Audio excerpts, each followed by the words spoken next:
Puis c'est encore moins François Quirion, l'humoriste qui peut pas pratiquer ses numéros à voix haute dans un parc sans passer pour un schizophrène. Quand je pratique mes textes à voix haute dans un parc, c'est bizarre, mais la réaction la plus populaire des gens en voyant un weirdo comme moi en train de se parler tout seul, c'est venir me voir, me demander si je vends de la drogue, si je veux acheter de la drogue, ou si je sais où se trouve le CLSC le plus proche.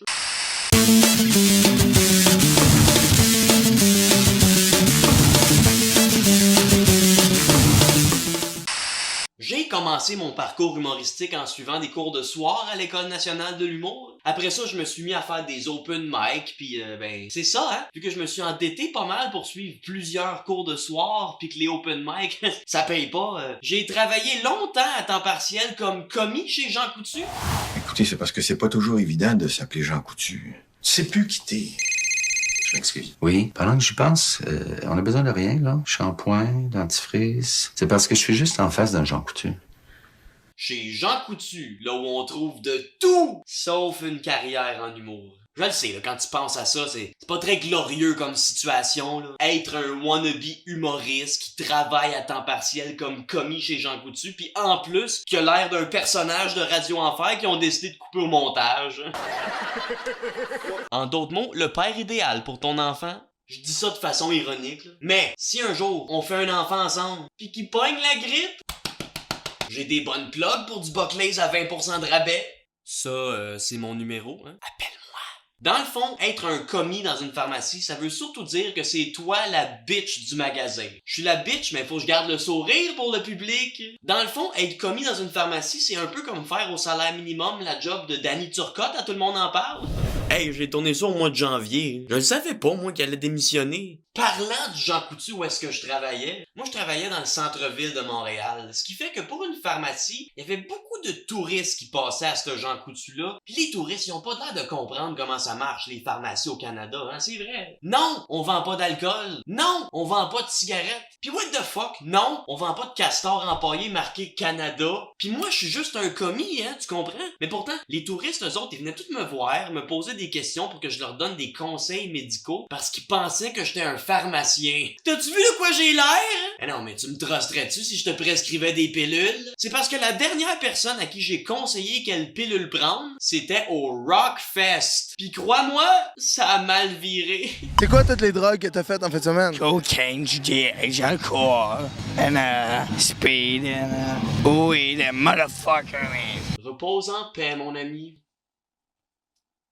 Mais hey, faut voir le bon côté des choses, hein. Au moins ce soir-là, j'avais plus de place dans ma tente. Rockfest! Mais ouais, hein, j'ai longtemps travaillé comme commis dans une pharmacie au centre-ville de Montréal. Et selon moi, ce qui est différent entre travailler comme commis dans le centre-ville de Montréal, contrairement à en région, c'est que en région, le commis de la pharmacie, sa job, c'est de montrer à la petite madame où se trouve la pâte à dents. Tandis que le commis du centre-ville de Montréal, sa job, c'est de dealer avec le crackhead qui essaye de voler des médicaments qui, en passant, n'a même pas l'air de savoir c'est quoi de la pâte à dents. Une fois au Jean Coutu, là, il y avait une calice de fatigante. Là. Excusez, je veux dire une touriste française. Là, la petite madame, elle me demande « Excusez-moi, monsieur, je cherche des gants médicaux. » Fait que là, j'ai dit, tu sais, on a des gants médicaux en latex, en vinyle, en coton.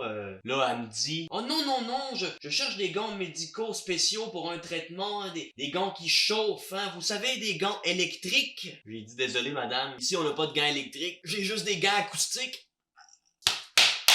Je pense qu'elle a pas compris ma joke. Hein. Elle est partie voir pour ses gants chez Archambault Musique. Mais dans le centre-ville, il y avait pas juste des touristes, non. Il y avait des vedettes aussi. Ah ouais, un moment donné, toi, Dominique Paquette, il rentre à ma job, il s'en vient s'acheter un rasoir électrique. Je l'ai reconnu tout de suite, il y avait même pas de faux pinch.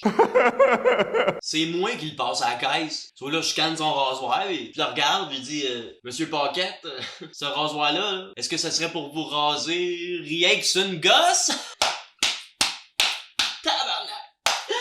Un moment donné, j'étais à la Caisse Express pour aider pendant le rush. Là, je finis ma première transaction, je suis prêt à passer la deuxième personne dans la ligne. J'ai fait signe, monsieur, passez ici, prochaine personne. Monsieur est dans l'une, il me regarde même pas. Fait que là, j'écris après encore plus fort. Et monsieur, passez ici, prochaine personne. Le gars est dans l'une, il me regarde pas. Les caissières sont crampées de me voir crier après le monsieur qui me regarde même pas. Fait que là, eux autres sont crampés. Sur moi, je continue, j'exagère, je me donne en chaud. Hey, monsieur, passez ici, prochaine personne. Monsieur, passez ici, prochaine personne. Ben voyons, monsieur, passez ici, envoyez passer ici! Là, finalement, il y a un gars en arrière de lui dans la ligne qui fait une petite tape sur l'épaule. Le monsieur, il sort de la lune. Le gars en arrière de lui, il fait signe de passer à ma caisse. Le monsieur s'approche de moi et je vous jure, il me dit « Désolé, je cherche des nouvelles piles pour mon appareil auditif. » C'est sûr que je m'en vais en enfer. C'est vraiment ça qu'on appelle un malentendu.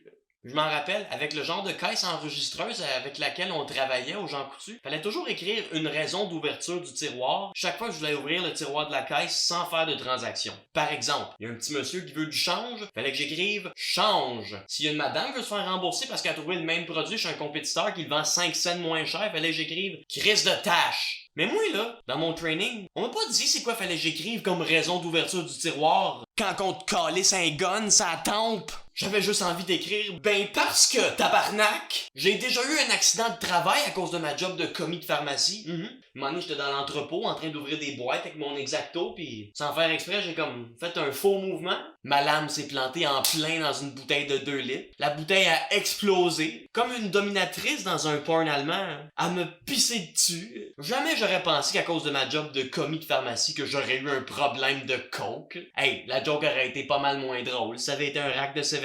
Mais bon, hein, moi dans la vie, je travaille juste à temps partiel à mes jobs de jour parce que j'aime ça me faire à croire que j'ai besoin de temps de libre pour écrire des jokes puis les pratiquer. Même si dans le fond, je passe toujours le 3/4 de mes temps libres à fumer du weed en regardant Ramdam. Pas si grave, là. On a une journée de congé, on se stressera pas à vouloir ralentir. Hey, pour de vrai, Ramdam, là, quand t'es bien batté, tu finis par le croire, le jeu des comédiens. Je suis passée à ça de me trahir.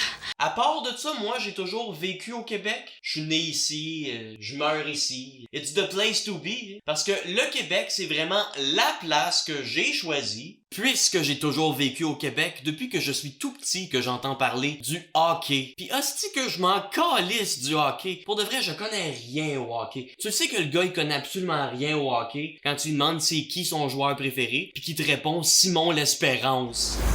J'ai décidé de jouer avec les Panthères. C'est ma première partie ce soir.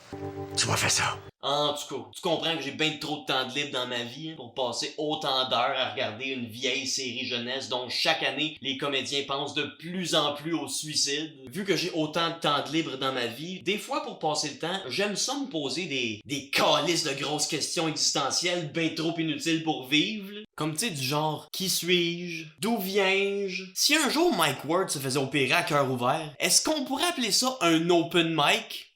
Ou comme je me posais cette question-là l'autre jour, si un employé qui travaille chez McDonald's, on peut communément appeler ça un mec employé. Un mec employé qui se blesse au dos en travaillant, ce serait-il approprié pour lui de dire « Aïe aïe, mon McDo! » Comme l'autre jour, je me posais cette question-là. Je sais pas si vous êtes au courant, mais à ce qui paraît, les employés chez Tim Hortons, quand ils prennent ta commande au service à l'auto, sont supposés de te dire « Bonjour, bienvenue chez Tim Hortons, je m'appelle, mettons, François, est-ce que je peux prendre votre commande? » Ils font pas tout le temps, là. Mais techniquement, ils sont supposés de te dire comment ils s'appellent. Mais moi, je me demandais ça l'autre jour, pour m'aider à passer le temps. Je me suis dit, mettons que l'employé, il s'appelle « Bonjour, bienvenue chez Tim Hortons, est-ce que je peux prendre votre commande? » Mettons, il s'appelle de même, l'employé, là. Mettons, ses parents, ils s'en calissaient, là. Est-ce qu'il serait obligé de dire « Bonjour, bienvenue chez Tim Hortons, je m'appelle Bonjour, bienvenue chez Tim Hortons, est-ce que je peux prendre votre commande? » Est-ce que je peux prendre votre commande? Pourquoi je me pose des questions de même dans la vie?